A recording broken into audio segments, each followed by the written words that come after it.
Siapa itu guru? Pada intinya, pada hakikatnya guru itu adalah Allah. Lalu siapa guru di dunia ini? Guru dunia ini adalah warisan, wakil. Nabi Muhammad sallallahu alaihi wasallam, nabi terakhir, adalah wakil dari Allah Subhanahu wa taala. Dia adalah guru kita. Lalu para ulama-ulama, para kiai-kiai, para ustadz, itu adalah wakil, perpanjangan tangan dari Nabi Muhammad sallallahu alaihi wasallam. Al ulama warisatun anbiya. Ulama adalah warisan dari para nabi. Jadi mereka adalah guru yang sebenarnya. Lalu guru lebih luas lagi adalah mereka yang senantiasa mengajarkan kebaikan demi kebaikan kepada manusia. Maka siapapun yang berani, yang berkeinginan, berazam untuk menyampaikan kebenaran dan kebaikan kepada seorang, pada intinya dia adalah seorang guru.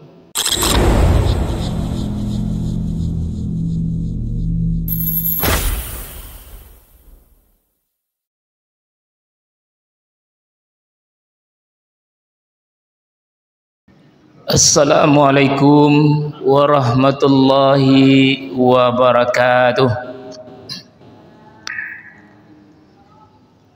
Alhamdulillahilladzi ahyana ba'dama hamatana wa ilaihin nusyur. Asyhadu an la ilaha illallah wahdahu la syarikalah, wa asyhadu anna Muhammadan abduhu wa rasuluh alladzi la nabiyya ba'da. Allahumma fassalli wa sallim wa barik ala nabiyyina Muhammadin wa ala alihi wa sahbihi ajma'in, amma ba'du. Rabbi shrah li sadri wa yassir li amri wahlul 'uqdatam min lisani yafqahu qawli waj'alni waziran min ahli. Allahumma inna as'aluka ilman nafi'a wa rizqan thayyiba wa amalan mutaqabbala. Untuk langkah yang pertama, kembali kita bertafakur serta bersyukur kehadirat Allah Subhanahu wa taala, yang mana pagi ini alhamdulillah kita baru selesai menunaikan suatu ibadah subuh berjamaah, dilanjutkan dengan santapan rohani sebagai penambah nutrisi keilmuan kita. Mudah-mudahan Allah berkahi kehadiran kita bersama. Kemudian salawat beriringkan salam selalu kita sampaikan buat Nabi kita Muhammad sallallahu alaihi wasallam sebagai contoh suri teladan yang terbaik dalam hidup dan kehidupan kita. Marilah kita senantiasa untuk meniru tata cara hidup beliau, baik dalam tatanan ibadah ataupun dalam tatanan bermuamalah. Kenapa demikian? Karena beliau adalah manusia yang sudah berjasa besar dalam hidup dan kehidupan manusia, terutama kita umat Islam. Dengan dialah dia memperkenalkan dinul Islam kepada kita, agama yang menyelamatkan, agama yang mensejahterakan, agama yang membahagiakan, agama yang mempersatukan. Inilah agama Islam yang di dunia hari ini merupakan agama terbesar, yang jumlah penganutnya lebih kurang 2,3 miliar. Ini pantas kita banggakan. Banyak orang menganggap hari ini Islam adalah agama yang kecil, agama yang tertindas, tapi pada intinya bukanlah demikian. Jadi karena itu Bapak saudara kaum muslimin sidang jamaah subuh yang dirahmati Allah, marilah kita berbangga dengan agama kita, yaitu agama Islam. Walaupun di sana sini kita terdengar bagaimana manusia banyak meremehkan, merendahkan Islam, padahal dia Islam. Di sana sini banyak kita dengar, kita baca, kita lihat orang menganggap Islam itu adalah agama yang rendah. Tapi di sisi lain Islam adalah agama yang sangat tinggi derajatnya. Bapak-bapak, ibu-ibu sidang jamaah subuh rahimakumullah. Kembali kita sambung pengajian kita di malamnya. Di malam tadi yaitu pendidikan. Sampai kita pada komponen pendidikan yang pertama, yaitu guru. Siapa itu guru? Pada intinya, pada hakikatnya guru itu adalah Allah. Lalu siapa guru di dunia ini? Guru dunia ini adalah warisan, wakil. Nabi Muhammad sallallahu alaihi wasallam, nabi terakhir, adalah wakil dari Allah Subhanahu wa taala. Dia adalah guru kita. Lalu para ulama-ulama, para kiai-kiai, para ustadz, itu adalah wakil, perpanjangan tangan dari Nabi Muhammad sallallahu alaihi wasallam. Al ulama warisatun anbiya. Ulama adalah warisan dari para nabi. Jadi mereka adalah guru yang sebenarnya. Lalu guru lebih luas lagi adalah mereka yang senantiasa mengajarkan kebaikan demi kebaikan kepada manusia. Maka siapapun yang berani, yang berkeinginan, berazam untuk menyampaikan kebenaran dan kebaikan kepada seorang, pada intinya dia adalah seorang guru. Baik itu kepala rumah tangga, ibu, ataupun yang lain sebagainya, kalau mereka punya keinginan yang kuat, punya niat yang ikhlas untuk mengajarkan anak-anaknya tentang kebaikan, maka kepala rumah tangga ataupun seorang ibu di rumah tangga, mereka adalah guru bagi anak-anaknya. Dan begitu pula pimpinan jorong, wali nagari dan sebagainya. Kalau mereka mengajarkan rakyatnya tentang kebaikan, mengajak, menyeru rakyatnya kepada jalan kebenaran, maka dia adalah seorang guru. Maka intinya siapapun yang bergerak lisannya untuk menyampaikan kebenaran-kebenaran kepada seorang, maka dia adalah seorang guru. Maka Allah pesankan di dalam Al-Quran, A'udzu billahi minasyaitonir rajim. Bismillahirrahmanirrahim. Ud'u ila sabili rabbika bil hikmah wal mau'izatil hasanah wajadilhum billati hiya ahsan.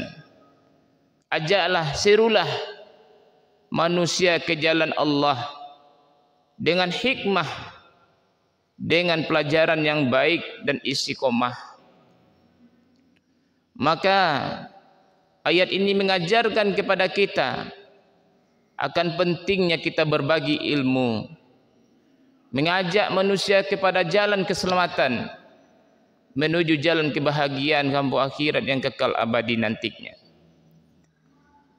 Jadi jangan kita merasa rugi di saat kita menyampaikan ilmu yang kita miliki kepada seseorang, karena kata Imam Al-Ghazali, ilmu kalau dibagi dia akan beranak pinak. Tapi kalau uang yang dibagi, maka dia akan menjadi pahala yang tersimpan dan tidak akan pernah berkembang. Intinya apa? Kalau seseorang membagikan ilmunya, dia akan berkembang menjadi sangat luas sekali. Tapi kalau harta dibagi, dia akan menjadi pahala yang tersimpan dan tidak akan berkembang. Jadi lebih luas lagi dikembangkan oleh Imam Ghazali. Maka seseorang yang akan memelihara ilmunya, dia tidak akan beranak pinak. Maka begitu pula dengan harta, kalau dia penjaga hartanya, dia tidak akan menjadi amal jariah baginya. Jadi kedua-duanya alangkah bagusnya kalau ilmu kita berikan kepada orang lain dan bukan untuk diri kita sendiri, dan begitu pula harta tidak kita pelihara dengan sendirinya, tapi kita bagi kepada orang yang membutuhkan. Bapak Ibu saudara kaum muslimin sidang jamaah subuh rahimakumullah. Inilah guru. Siapa guru? Dia adalah orang yang senantiasa memberikan informasi-informasi, mengajak manusia kepada jalan keselamatan. Lalu bagaimana hak dan kewajiban seorang guru? Hak seorang guru adalah mendapatkan kebahagiaan, penghormatan, imbalan dan sebagainya. Itu adalah haknya. Maka tidak ada istilah ilmu itu dibeli, ilmu itu dibayar. Itu adalah kesadaran kita bersama. Jadi kalau ada orang menyampaikan sebuah ilmu pengetahuan lalu kita beri mereka reward, itu bukan berarti mereka itu dibayar ilmunya, tidak. Tapi itu adalah bentuk penghargaan, bentuk penyemangat kepada guru kita tersebut. Jadi masih ada hari ini orang menganggap bahwa seorang guru itu pelit. Seorang guru itu adalah susah untuk mendapatkan ilmunya. Kenapa? Karena setiap mereka menyampaikan kebenaran mereka selalu dibayar. Tidak, inti sama sekali tidak. Pada intinya itu adalah bentuk reward, penyemangat bagi mereka. Kalau mau dibeli ilmu itu tidak terbeli oleh kita Bapak Ibu, tidak terbeli. Karena untuk menyampaikan sebuah ilmu itu butuh persiapan, butuh pengorbanan. Maka wajar kalau kita seorang muslim menghargai seorang guru dengan memberikan penyemangat-penyemangat, baik dalam bentuk materi ataupun dalam bentuk non materi. Jadi sangat kita sayangkan Bapak Ibu, masih ada lembaga-lembaga yang kadang-kadang tidak pandai menghargai jasa seorang guru. Kalau kita baca sejarah Bapak Ibu, ya, bagaimana seorang Jenderal Hirohito, ya, di saat negaranya dibombardir oleh sekutu, yaitu negara Jepang, habis 2 kota besar baginya, habis ribuan rakyatnya. Apa kata Kaisar Hirohito? Berapa guru yang masih hidup? Yang ditanya guru, bukan tentara yang hilang ditanya, bukan mati rakyatnya ditanya, tapi berapa tinggal guru? Aku akan bangun Jepang 20 tahun yang akan datang. Jadi begitu mereka menghargai guru. Kenapa? Karena Hirohito tahu pandainya seseorang merakit bom itu karena guru. Pandainya mereka merakit listrik itu karena guru. Pandainya mereka mengenal akhlak yang mulia karena guru. Maka itu pentingnya guru bagi mereka. Maka Hirohito berjanji 20 tahun yang akan datang saya bangun Jepang kembali. Walaupun hari ini Jepang hancur. Janjinya tepat. Lihatlah bagaimana setelah itu Jepang jadi negara yang sangat maju. Lihat pula Malaysia hari ini. Berapa mereka menghargai jasa seorang guru? Itu 1 bulan sampai 20 juta kalau dirupiahkan. Tapi lihat pula di Indonesia hari ini, berapa dihargai jasa seorang guru itu? Paling tinggi hanya sampai 7 juta. Itu sudah dicampur dengan hal-hal yang lain. Kalau gaji pokoknya hanya sampai 4 juta paling tinggi. Itu negeri. Swastanya bagaimana? Kasihan kita. Lalu ustadz-ustadznya berapa lagi? Kalau di Jepang orang sanggup membayar ustadz itu sampai 5 juta satu tampil. Ini adalah gambaran betapa rendahnya kita menghargai seorang guru. Padahal ilmu pengetahuan itu di sisi Allah sangat tinggi harganya. Bismillahirrahmanirrahim. Yarfa'illahu alladhina amanu minkum walladhina utul ilma darajah. Sesungguhnya Allah akan mengangkat derajat orang-orang beriman dan orang-orang yang berilmu di antara kalian, kata Allah beberapa derajat. Siapa mereka yang beriman? Mereka yang yakin dan percaya kepada Allah, akan keesaan, keagungan Allah Subhanahu wa taala. Sekian saya bayar untuk mendapatkan ilmu. Pada intinya saya sedang membayar Allah sebagai guru saya, katanya. Karena dia tahu bahwa ilmu itu bukanlah dari ustadz, bukanlah dari guru, tapi dari Allah. Di saat dia berkorban untuk mendapatkan ilmu pengetahuan, pada intinya dia sedang berkorban untuk mendapatkan ilmu dari Allah Subhanahu wa taala. Inilah hakikat dari pengorbanan kita membayar seorang guru tersebut. Inilah hak seorang guru, mendapatkan keamanan, mendapatkan ketenangan, mendapatkan gaji dan sebagainya. Kemudian kewajibannya apa guru itu? Jadi kalau ada seseorang guru ditanya, kemana Pak, kemana Bu? Saya pergi mengajar. Konsep inilah yang salah hari ini. Harusnya seorang guru itu bukan mengajar, tapi mendidik. Apa beda mengajar dengan mendidik, Bapak Ibu saudara kaum muslimin? Kalau mengajar itu lebih cenderung kepada transfer knowledge, transfer ilmu pengetahuan saja. Harusnya tidak. Seorang guru itu harus bisa mentransferkan afektif sikap. Sikap inilah yang sangat nyaris tidak tersentuh hari ini oleh bagi seorang guru. Contoh kecil adalah, Pak, lihatlah bagaimana sikap yang tidak terdidik dari beberapa orang siswa-siswi ataupun termasuk yang dewasa sekalipun yang sudah menyatakan tamat belajar. Ada pula yang berbahasa tamat belajar. Sebenarnya Bapak Ibu, tidak ada istilah tamat belajar itu. Karena dalam hadis Rasulullah sampaikan, ya, bahwa menuntut ilmu itu adalah wajib atas kaum muslimin, kaum muslimat.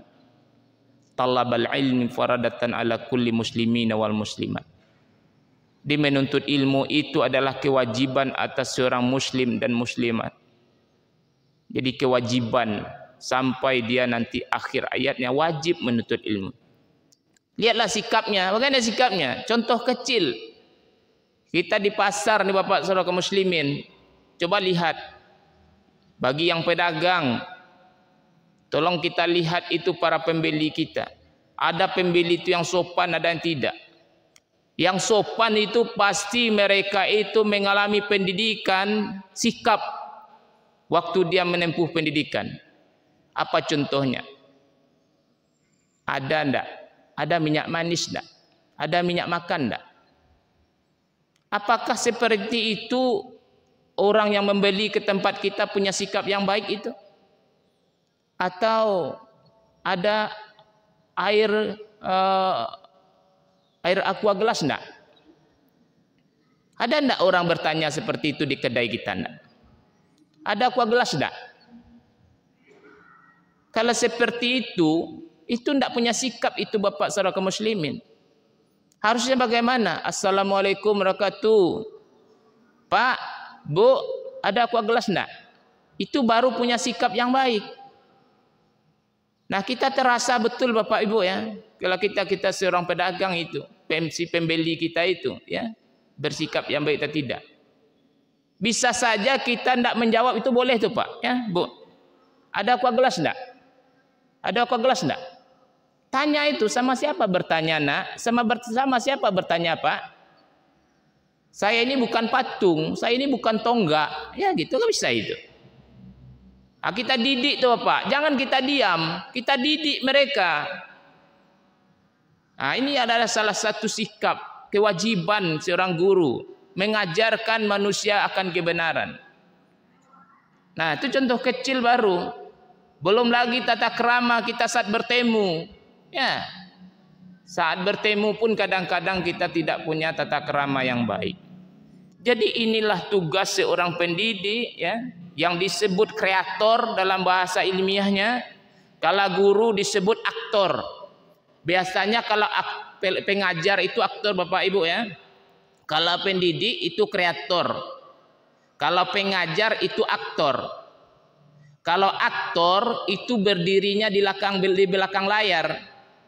Sesuai dengan pepatah pendidikan di Indonesia ini, Tut Wuri Handayani, guru itu berdiri belakang mengajarkan. Nah, itu bahasanya. Maka dielu-helulah pendapat itu. Padahal intinya itu adalah aktor. Aktor itu di belakang layar. Guru itu tidak boleh di belakang layar. Guru itu harus berdiri di depan, membimbing, mendidik, membawa pada jalan kebenaran, bukan transfer knowledge. Inilah seorang guru, Pak. Sedikit aja seorang salah, dia sudah risih itu, pengen membetulkan, pengen mendidik. Itulah seorang guru, Pak Saudara. Maka karena itu kewajiban guru ini harus kita bawa dalam diri kita.